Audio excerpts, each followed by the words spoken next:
Here's how to get App Store back on iPhone if deleted. So in this tutorial, I'm going to exactly show you how you can get App Store back on your iPhone device if you accidentally deleted it. So make sure you watch this video till the end to exactly know what to do.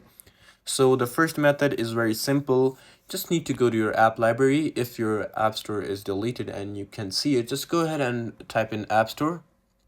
And you'll see App Store right over here. What you need to do, just long press the app.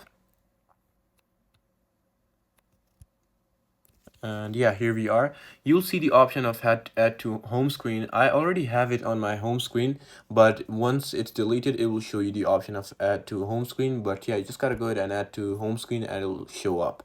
So the second one is just simply go to settings. And once you're inside settings, just scroll down a bit until you see screen time. And right over here, you just gotta scroll down again until you see restrictions. And under the content and privacy restrictions, just go to iTunes and App Store purchases and make sure that installing apps is on allowed and not on don't allow. Same for deleting apps, and then same for in-app purchases. And make sure that require password is don't require, or it's up to your preferences. But once you do that, just turn off content and privacy restrictions.